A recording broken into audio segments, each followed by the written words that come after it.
నేను ఇక్కడ హైదరాబాద్కి వచ్చినప్పుడు ఫస్ట్ సిటీ బండి వెళ్ళి నేను కిరాయాకి అడిగితే మీరు లోకల్ వాళ్ళు టైంకి రెంట్ ఇయ్యారా, బీఆర్ వాళ్ళు అక్కడ వాళ్ళు అయితే 500 ఇస్తున్నారు, మీరు 300 కూడా టైంకి ఇవ్వరని నాకు బండి ఇవ్వలేదు. నేను ఏదో పుట్టగొట్టి కోసం ఇప్పుడు డిస్ట్రిక్ట్ బండి కిరాయాకి నడిపిస్తున్నా. మొన్న ఒక కస్టమర్ ఇయర్ బడ్స్ మర్చిపోతే వానికి నా నంబర్ ఇచ్చిండ్రు. ఆ ర్యాపిడో వాడు ఆ కస్టమర్ ఏమైనా వదిలేస్తే మా నంబర్ కస్టమర్కి ఇస్తాడు. అదే కస్టమర్ పైసలు ఇవ్వకుండా దిగిపోతే కస్టమర్ నాకు పైసలు ఇవ్వకుండా పోయిందంటే ఏమంటాడంటే అది మీకు సంబంధించింది సార్, మాకు సంబంధించింది కాదని ముఖం మీదే చెప్పేస్తాడు. వాళ్ళ డీటెయిల్స్ మాకు ఏమీ రావు. నేను నైట్ మొత్తం నడుపుతా, డేలా పైసలు ఇస్తలేడు, 2-3 రూపాయలు వస్తాయి. నైట్లో కూడా బుకింగ్స్ లేవు, ఫ్రాడ్ బుకింగ్స్ ఉంటాయి. ఏం లేదన్న మా ఆటోలో బతుకులు అయితే ఎట్లా అయిపోయినాయంటే కస్టమర్ బుక్ చేస్తున్నారు, ఇంట్లో కూర్చుంటారు, ఒకటేసారి 2 బుక్ చేస్తారు. వాళ్ళు ఒకటే యాప్లో ఓలా, ఊబర్, ర్యాపిడో 3 బుక్ చేస్తారు. బుక్ చేసి ఏది ముందు వస్తే అది బుక్ వాటితో పాటు వెళ్ళి మమ్మల్ని క్యాన్సిల్ చేసేస్తారు. వెళ్ళి అడిగితే మా ఇష్టం, అది మా ఇష్టపూర్వకంగా మేము బుక్ చేసుకున్నాం, మీరు ఎందుకు వచ్చినారని మమ్మల్ని క్వశ్చన్ చేస్తారు.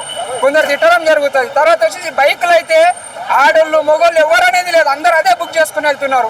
50-60 రూపాయలు. కొందరు ఉన్నారు బయటికి వెళ్ళి వచ్చిన వాళ్ళు, మేము కూడా బయటికి వెళ్ళి బతకనికినే వచ్చినాం, లేదనికి లేదు. నేను ఇక్కడ హైదరాబాద్కి వచ్చినప్పుడు ఫస్ట్ సిటీ బండి వెళ్ళి నేను కిరాయాకి అడిగితే మీరు లోకల్ వాళ్ళు టైంకి రెంట్ ఇయ్యారా, బీఆర్ వాళ్ళు అక్కడ వాళ్ళు అయితే 500 ఇస్తున్నారు, మీరు 300 కూడా టైంకి ఇవ్వరని నాకు బండి ఇవ్వలేదు. నేను ఏదో పుట్టగొట్టి కోసం ఇప్పుడు డిస్ట్రిక్ట్ బండి కిరాయాకి నడిపిస్తున్నా, వాడికి రెంట్ కట్టలేకపోతున్నా. ఈ బైకుల వల్ల ఒక్కరు కూడా ఎవరు పట్టించుకోవట్లేదు. ఏదన్నా కూడా 50-60 ఏది ఇష్టం వచ్చినా ఎవరు ఏదంటే అదే కొడుతున్నారు. ఒక్కరు కూడా ఎవరు పట్టించుకోవట్లేదు. మేము ఎంత చెప్పినా కూడా 50-60-70 ఎంత వచ్చినా అంత తీసుకుంటారో వెళ్ళిపోతున్నారు. బీఆర్ వాళ్ళు వీళ్ళని కాదు, మేము కూడా బతకనికి వచ్చినాం, వాళ్ళు కూడా బతకనికి వచ్చినాం. ఇక్కడ లోకల్ వాళ్ళకి ఏంటంటే మాకు కొంచెం ఈ సిటీ ఆటోలు అంటుండ్రు, మాకు రెంట్కి ఇస్తే మేము కూడా ఈ నడుకొని కూడా బతుకుతాం. మాకు అవసరం లేదు. ఏడు నుంచి వచ్చి మేము డిస్ట్రిక్ట్ ఆటోలో కూడా అదే రెంట్ ఇచ్చే కడుతున్నాం. ఎవరు మాకు బైక్ ఇవ్వట్లేదు, ఇది ఆటోలు ఇవ్వట్లేదు అడిగితే రెంట్కి. ఓలా ర్యాపిడో గురించి చెప్పండి.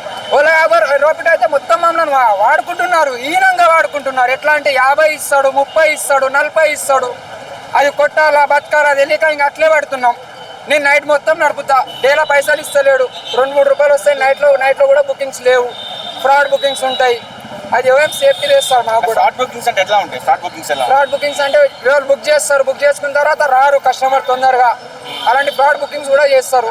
తాగి సతాయిస్తారు, పైసలు ఇయ్యరు టైంకి. ఆ ర్యాపిడో వాడు ఆ కస్టమర్ ఏమైనా వదిలేస్తే మా నంబర్ కస్టమర్కి ఇస్తాడు. అదే కస్టమర్ పైసలు ఇవ్వకుండా దిగిపోతే కస్టమర్ నాకు పైసలు ఇవ్వకుండా పోయిందంటే ఏమంటాడంటే అది మీకు సంబంధించింది సార్, మాకు సంబంధించింది కాదని ముఖం మీదే చెప్పేస్తాడు. వాళ్ళ డీటెయిల్స్ మాకు ఏమీ రావు. మా డీటెయిల్స్ వాళ్ళు ఏమైనా చిన్న వస్తువు మొన్న ఒక కస్టమర్ ఇయర్ బడ్స్ మర్చిపోతే వానికి నా నంబర్ ఇచ్చిండ్రు, నేను తీసుకెళ్ళి ఇచ్చేసిన, లేదానికి లేదు. అలా పైసలు ఇవ్వకుండా పోతే నాకు లాస్ట్ టైం ఎల్బీనగర్లో అట్లే చేసిండ్రు 3. ఇక్కడ మన ఏఎంబీ మాల్ దగ్గర ఎక్కి ఎల్బీనగర్ తీసుకెళ్ళిండ్రు ర్యాపిడోలో బుక్ చేసుకొని. దిగిన తర్వాత ఎక్కడ పైసలు రా నీకు, చక్కగా వెళ్ళిపో అని చెప్పి పంపించేసిండ్రు. నేను అప్పుడు కస్టమర్ కేర్ మాట్లాడితే మాకు సంబంధం లేదు సార్, అది మీకే వర్తిస్తుందని చెప్పి ఆ రోజు నేను ఖాళీ రావాల్సి వచ్చింది మళ్ళీ ఇంటికి. అలాంటివి కూడా జరుగుతాయి. వాళ్ళ నుంచి ఏం సపోర్ట్ మాకైతే లేదు, ఇంతవరకు రాలేదు.